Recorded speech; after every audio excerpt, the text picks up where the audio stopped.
সম্পদ কেমনে আমরা এটা ভাগাভাগি করি? আমরা না পারতাছি নিতে, না পারতাছি ফালাই দিতে। অপেক্ষা করো। তাহলে হ্যারও তো পাইতাছি না, মালিকরও তো পাইতাছি না টেকার। সেটাও তো কথা। আরে আপনারা সেই দুজন না? আপনাদেরই তো খুঁজতাছি। আমার ব্যাগ কই? আমার ব্যাগ দেন। মামু আইছে। এই লন তো আপা আপনার টেকার ব্যাগ। আপনার এই টেকার ব্যাগের লেগে আমার ব্যাগ না 2 দিন ধরে খায়ও না, ঘুমায়ও না। ও একটা টেনশনে পড়ছে, আমিও একটা টেনশনে পড়ছি। এই ব্যাগ না, চল তো যাই।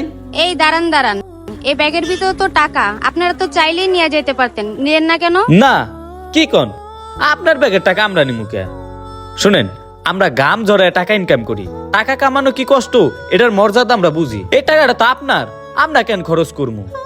খরচ নয় আজকে করলাম, মরলে কালকে আল্লাহর কাছে হিসাব দিমু কি? আচ্ছা শোনেন, তাহলে অন্তত কিছু টাকা রাখেন। না, উপকার করে উপকারের ফল নিতে হয় না, আল্লাহকে খুশি করতে হয়। আচ্ছা ঠিক আছে, তাহলে এই কার্ডটা রাখেন। এটা আমার ভিজিটিং কার্ড। আপনারা 2 মামু ভাইগনা আমাদের বাসায় এসেন, আপনাদের দাওয়াত রইল। অন্তত ভাই বোনের সম্পর্কটা রাখেন। মামু এই কথাটা রাখা যায়? ও ভাই না, ঠিক আছে আমরা যামু, চলো মামু। চল ভাই না।